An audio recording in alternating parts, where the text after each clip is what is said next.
Hi guys, welcome to my channel. आपको शायद title देखकर ही अंदाज़ा आ गया होगा कि ये जो वीडियो है ये किस बारे में है।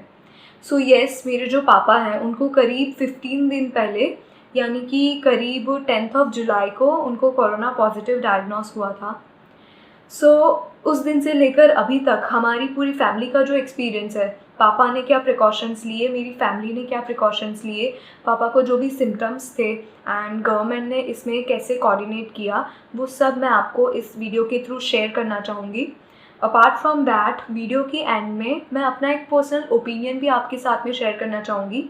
हो सकता है कि आप में से कुछ लोग उसके साथ में अग्री नहीं करें, बट स्टिल मेरा ये जो ओपिनियन है मैं आपको ज़रूर बताना चाहूँगी।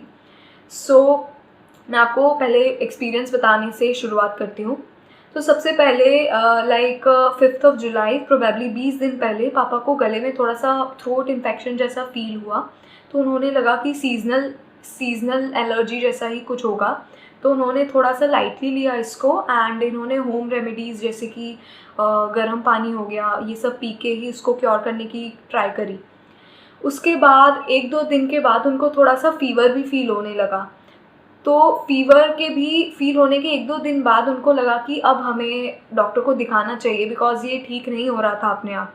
हमने डॉक्टर को दिखाया, डॉक्टर ने चेकअप किया एंड डॉक्टर ने भी यही सजेस्ट किया कि आपको कोई भी कोरोना की रिपोर्ट्स निकलवाने के पहले 4-5 दिन कम से कम वेट करना चाहिए कि अगर नॉर्मल सीज़नल वायरल फ्लू होगा तो वो अपने आप ठीक हो जाएगा इन दिनों में, नहीं तो हमें रिपोर्ट्स निकलवानी पड़ेंगी।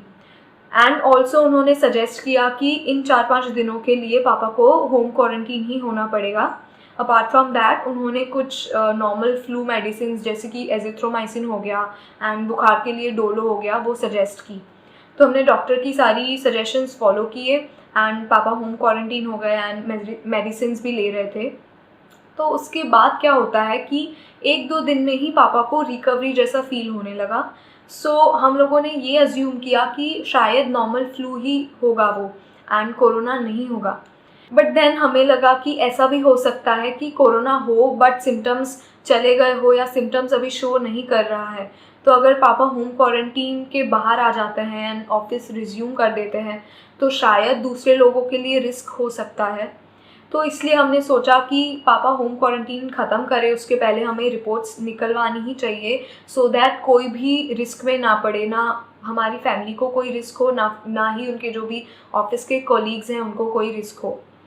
इसलिए हमने रिपोर्ट्स निकलवाई। ऑल्दो डॉक्टर ने रुकने के लिए बोला था 4-5 दिन के लिए, बट हम नहीं चाहते थे कि हम रुक के थोड़ा भी टाइम वेस्ट करें। तो इसलिए हमने किसी और डॉक्टर के रिकमेंडेशन से जो रिपोर्ट्स हैं उनको निकलवाया। तो रिपोर्ट्स में जो पता चला तो वो ये था कि पापा को कोरोना पॉजिटिव डायग्नोस हुआ है। इसके बाद क्या था, हमें उन डॉक्टर की बात मान के 14 डेज़ के लिए क्वारंटीन होना पड़ा। पापा को क्वारंटीन करना पड़ा। अब मैं आपको ये बताना चाहूँगी कि टेस्ट करवाने के बाद उनको जो सिम्टम्स थे वो फिर से शो होने लगे। उनको फिर से 100 या 101 जैसा बुखार आने लगा दिन में, और ये जो साइकिल था बुखार आने का और जाने का, ये करीब 8 दिनों तक चलता रहा। एंड उसके अलावा उनको जो है बैक में एंड शोल्डर में भी थोड़ा सा पेन रहता था और कभी कभी ब्रीदिंग में थोड़ी सी प्रॉब्लम होती थी। एंड उसके अलावा एक कोविड का एक टिपिकल सिम्टम है which is loss of taste and loss of smell. तो उसमें से उनको लॉस ऑफ टेस्ट हुआ था कुछ हद तक। इसमें होता ये है कि इंसान जो भी खाता है उसको उसका टेस्ट नहीं आता है प्रॉपरली। एंड उनको जो लॉस ऑफ स्मेल होता है वो उनको इतना ज़्यादा नहीं हुआ था, थोड़ा माइल्ड ही था वो। तो ये थे उनके सिम्टम्स। एंड हम जो प्रिकॉशंस ले रहे थे वो मैं आपको बताऊंगी। पहली चीज़ तो जो भी डॉक्टर ने मेडिसिन बताई थी वो लेनी थी पापा को। अपार्ट फ्रॉम दैट जो भी फ्रूट्स होते हैं जिनसे विटामिन सी मिलता है वो सारे फ्रूट्स पापा को हम देते थे। एंड जो भी नॉर्मल एपेटाइट थी पापा की और नॉर्मल फूड हो गया जो भी डेली बेसिस पे खाते थे, रूटीन बेसिस पे वही फूड खाते थे वो। एंड जो काढ़ा हो गया वो देते थे रेगुलर बेसिस पे। एंड जो स्टीम है वो लेते थे पापा। These were some things which पापा took care of. And apart from that as family members हमने भी कुछ प्रिकॉशंस लिए, जैसे कि स्टीम हो गई। तो मैं आपको बता दूं कि ये जो आप स्टीमर देख रहे हो ये इलेक्ट्रिक स्टीमर है। इसको आप प्लग में डाल के, इसमें पानी डाल के बहुत ही ईजीली यहाँ से स्टीम निकलती है और उसको आप ले सकते हो। ये एक बहुत ही कन्वीनियंट मेथड है और हमने भी कोशिश की कि हम ये इसको यूज़ करके डेली बेसिस पे हम स्टीम ले सके, ताकि अगर कोई भी रिस्क हो थोड़ा भी तो वो भी अवॉइड हो जाए। तो हम डेली बेसिस पे काढ़ा लेते थे, स्टीम लेते थे एंड गर्म पानी भी पीते थे। तो these were the steps which we took care of as the family members. तब मैं आपको बता दूं कि गवर्नमेंट का इसमें क्या रोल था। तो जब रिपोर्ट डायग्नोस हुई थी पापा की, जो पॉजिटिव आई थी, उसके बाद 1-2 दिन में ही गवर्नमेंट की तरफ से कुछ लोग आए थे ये पूछने कि हमारे घर में फैसिलिटीज़ हैं कि नहीं होम क्वारंटीन के लिए, और नहीं हो तो वो सजेस्ट कर रहे थे कि हमें पापा को एडमिट कर देना चाहिए हॉस्पिटल में। But then we told them कि नहीं, हम लोग घर पे ही ये सब कर लेंगे, बिकॉज हॉस्पिटल का भी वी वर नॉट श्योर कि हॉस्पिटल में कैसा होगा एटमॉस्फेयर, एंड हमारा जो घर है उसमें हम लोग बहुत ईजीली कर सकते हैं ये, because we have a separate bathroom and room भी था, तो बहुत ही ईजीली मैनेजेबल था ये सब जो भी था।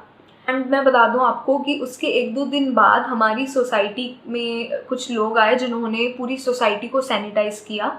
अब उसका रीज़न ये था कि हमारी सोसाइटी में 1-2 केसेस और भी थे पापा के अलावा, सो इसलिए आई थिंक उन्होंने पूरी ही सोसाइटी को अच्छे से सैनिटाइज़ कर दिया था।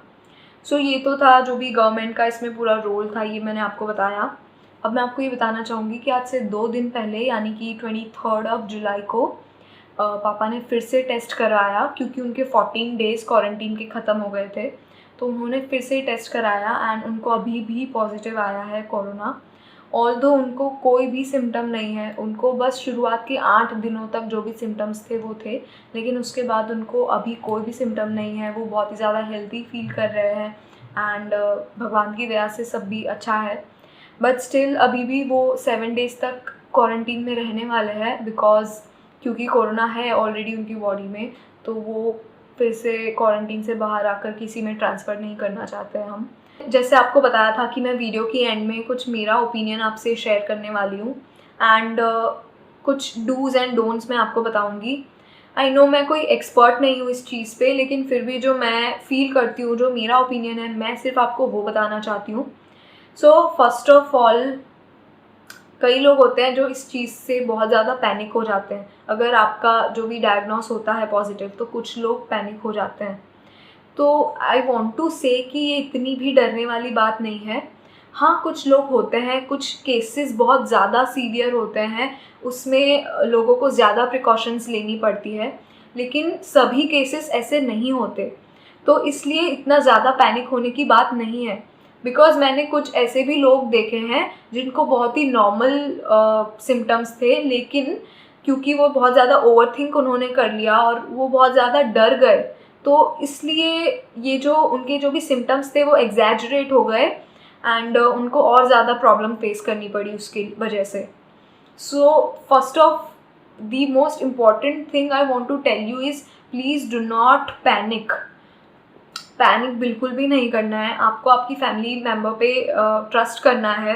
एंड मैं बता दूँ, जो भी सोसाइटी है, प्लीज़ मैं ये रिक्वेस्ट करना चाहूँगी कि जो भी सोसाइटी है उनको भी इस तरीके से बिहेव नहीं करना है कि जो भी पेशेंट है उसको थोड़ा भी अजीब फील हो या ऑकवर्ड फील हो। हमारे केस में जो भी सोसाइटी, जिन लोगों को भी पता चला, वो लोग बहुत ही सपोर्टिव थे। इनफैक्ट लोग हमसे आके पूछ रहे थे कि आप कैसे केयर कर रहे हो एंड अगर आपको कोई भी हेल्प की ज़रूरत है तो आप प्लीज़ हमें बता सकते हो। तो ये रिस्पॉन्स था जो भी हमारे रिलेटिव्स थे एंड जो भी सोसाइटी थी, तो इस चीज़ के लिए मैं बहुत ग्लैड मानती हूँ हम। एंड कुछ लोग ऐसे भी हैं जो इस चीज़ को बिल्कुल भी सीरियसली नहीं ले रहे, तो मैं उनको ये चीज़ बोलना चाहूँगी कि आप प्लीज़ प्रिकॉशंस लीजिए। एटलीस्ट आप होम रेमेडीज़ तो कर ही सकते हैं, जो मैंने आपको अभी वीडियो में बताई, जैसे कि काढ़ा हो गया, गर्म पानी या स्टीम हो गया। एटलीस्ट इतना तो कर ही सकता है, बिकॉज अभी लॉकडाउन भी ख़त्म हो गया है, तो हमें और भी ज़्यादा चौकन्ना रहने की ज़रूरत है। सो अंत में मैं बस ये बोलना चाहूँगी कि ना आपको पैनिक करने की ज़रूरत है। गॉड फॉरबिड आपको अगर फ्यूचर में आपको या आपके किसी फैमिली मेम्बर को कोरोना हो जाता है, तो आप बिल्कुल भी घबराइएगा नहीं एंड सिर्फ नॉर्मल प्रिकॉशंस लीजिएगा एंड पैनिक मत कीजिएगा, बस इतना ही। और जो लोग लाइटली ले रहे हैं वो प्लीज़ लाइटली मत लीजिए, प्रिकॉशंस लेना स्टार्ट कर दीजिए। सो आज की वीडियो के लिए इतना ही। एंड अगर आपको कोई भी डाउट्स है, आप कुछ भी पूछना चाहते हो मुझसे इस पूरे एक्सपीरियंस के रिलेटेड, तो आप कमेंट्स में पूछ सकते हो। I will be happy to answer your comments. So for now I will take your leave. Please stay safe everyone.